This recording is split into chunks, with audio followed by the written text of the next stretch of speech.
Good morning, everyone. It's a pleasure. Good morning or good afternoon. It's a pleasure to be here today. I'm Güçlü. I'm from Turkey. I'm an assistant professor in Başkent University. My research area is mostly on education side. Today, I'll be presenting the findings from our study titled An Examination of the Predictors of Study Engagement Among University Students, conducted in my dear professor Figen Çok and Selahattin Ürünmüş.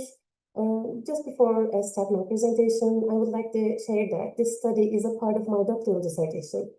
One of the reasons I chose this topic was the inspiration I drew from the work of Katerina Sarmela-Aran, who's a professor at Helsinki University. Sadly, we lost her just a few days ago, and I just wanted to mention her name. She was a really inspiration for me. In recent years, traditional academic outcomes such as achievement and motivation have been increasingly examined through the lens of positive psychology. And this perspective emphasizes not only the absence of dysfunction, but also the presence of strengths and optimal functioning. Within this framework, study engagement has emerged as a key construct. Unlike related concepts such as like school bonding, school attachment, school involvement, and school belonging, this construct encompasses students' emotional, cognitive, and behavioral investment in learning and school-related tasks. It reflects a positive, fulfilling, and work-oriented mindset. It's defined like that. It defined a positive, fulfilling, and work-focused mindset. Its students' attitudes, behaviors, and cognitive processes related to academic content, all the processes related to learning and academic tasks. That mindset promotes academic persistence, which is really important for the content.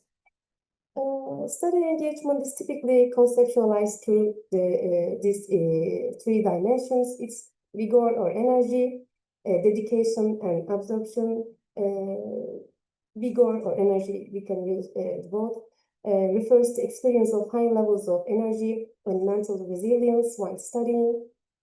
Dedication captures the sense of significance, enthusiasm, and pride in their academic tasks. And absorption, meanwhile, reflects a state in which students are fully concentrated and deeply engrossed in their learning activities, often losing track of time. It might remind you the term of flow, but researchers are specifically mentioning that they are not the same. This dimension is quite similar though. These dimensions collectively represent the students' positive emotional and cognitive connection and, of course, behaviors to academic work, and are central to understanding how and why some students are more engaged than others. And study engagement has been associated with a lot of positive outcomes, of course, including like high academic performances, well-being, successful educational transitions. Some studies mention that students with higher study engagement also feel and experience work-related engagement more also. So it can pass to other stages and other processes too.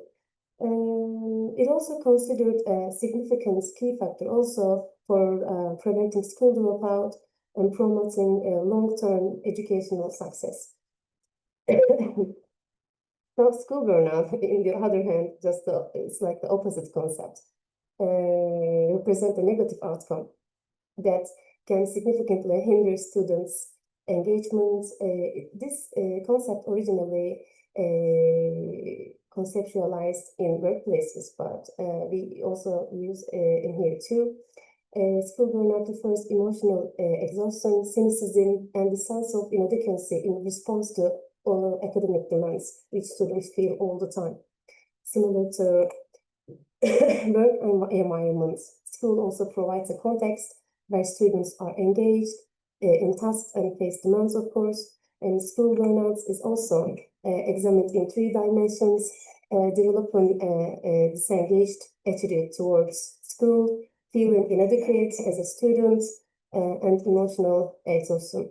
And university students in particular face a unique set of academic and personal stressors that make them vulnerable to school burnout. Mostly because of their also state of life and just getting ready to become an adult, and they have other and more feeling more pressures maybe. Students, sorry. So what causes school burnout? Of course, a lot of non-academic and personal factors are really affecting it, but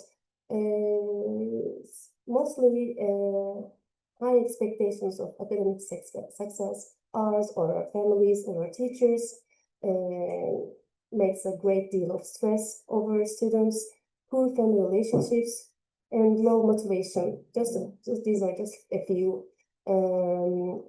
as I say, unrealistic perceptions of their own abilities can also cause. And the concept, the feelings of the students ultimately diminishing students' capacity to engage in academic work. School burnout and engagement are conceptualized as opposing constructs. Reducing school burnout is closely associated with strengthening students' engagement and vice versa. So another concept we are dealing with is resilience. We are all very familiar with the concept. Is another relevant construct in the context of study engagement. When we talk about resilience, we are referring to an individual's capacity to adapt positively in the face of significant adversity.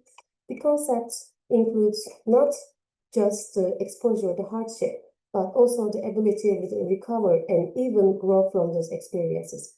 It involves bouncing back, adapting quickly, and maintaining psychological well-being despite these challenges. In educational settings, engagement plays a key role supporting resilience. Engaged students are more often motivated and better equipped to cope with school-related stress. There's a lot of study showing that they are really related in high levels, and both resilience and both academic resilience, and now maybe family resilience is also affecting and like each other with engagement of students. And our last and final, the last concept is self-regulation. Is another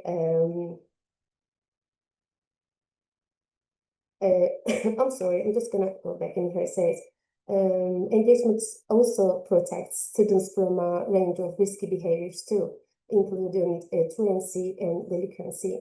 So in here, what supports both resilience and engagement when you look at it? Research point the importance of teacher support, peer relationship, and personal strengths like autonomy, perceived competence are really important. Students who are highly engaged are more likely to seek help when needed, persist through difficulties, and remain committed to their academic goals. Resilient students are more often better equipped to manage academic stress, maintaining motivation, and rebound from failure. So now we are in the last concept. Another central focus of our study is self-regulation. Self-regulation involves planning, monitoring, and evaluating cognitive, emotional, and behavioral strategies towards achieving academic goals. It plays a fundamental role in helping students manage their learning process effectively. Self-regulation in the context of learning refers to how the students manage their thoughts and behaviors through the strategies like planning, monitoring, and adjusting their efforts. It includes metacognitive skills, efforts, regulation, cognitive strategies. In fact, self-regulation is often seen a key part of cognitive engagement too, according to Cahill. he conceptualized like that, and which is one of the core dimensions of overall student engagement. It's a dynamic, ongoing process where students set goals, take action, and reflect on their progress. So, given all this theoretical association, the aim of the study is to examine the predictive roles of self-regulation, resilience, and burnout, school burnout, on study engagement among university students. The study was conducted as a descriptive correlational research, and the study group consisted of total 266 undergraduate students. Most of them were female. And a study group consists of studying at different universities and departments in Ankara and different study levels.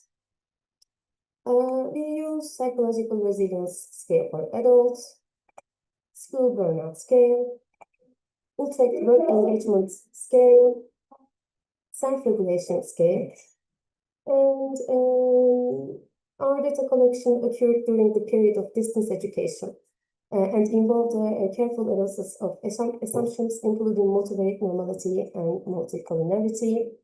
So we conducted a stepwise regression, and the stepwise regression analysis revealed that self-regulation was the strongest predictor of study engagement, explaining 27.6% of the variance. In the second step, school burnout accounted for additional 0.5%. Interestingly, resilience did not significantly predict study engagement and was excluded from the final model. And when we see this chain, we can see like the self-regulation really, it's a really high variance in this model. This is the table for the results of the stepwise regression analysis. So our findings showed that self-regulation skills was the strongest predictor of university students' study engagement, explaining what again I spent 27 points, nearly 28% of the variance. Students who are better at setting goals, planning their learning, and monitoring their process tend to be more engaged in academic tasks. This aligns with prior research emphasizing the role of self-regulated learning in maintaining focus, motivation, and persistence.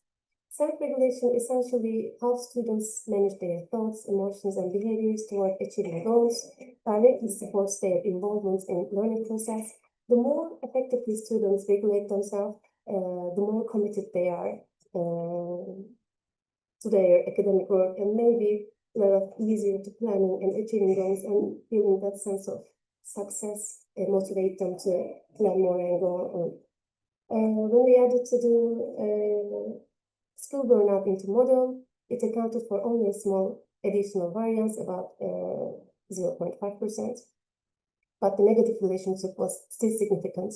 This confirms early findings that burnout marked by emotional exhaustion and detachment from studies can lower students' motivation and effect. Before that, I also mentioned that they are opposite concepts. Interestingly, resilience did not significantly predict the study engagement in our model. While resilience helped students cope their stress, its influence on day-to-day academic involvement may be more indirect or concept-dependent. And we thought about that because it was part of my doctoral dissertation. It was also on the time of distinct. It was in face-to-face education. It may affect their not maybe resilience, but some concepts affecting it. To sum up, building students' self-regulation skills seem to be one of the most effective ways to enhance their engagement. Universities, mostly in Turkey, because we did our research in here, should consider practical supports like study skills workshop, academic coaching, and mentoring programs to foster self-regulated learning among students. And this is all for me. Thank you. I will be happy to take any questions now. Thank you, Hazal.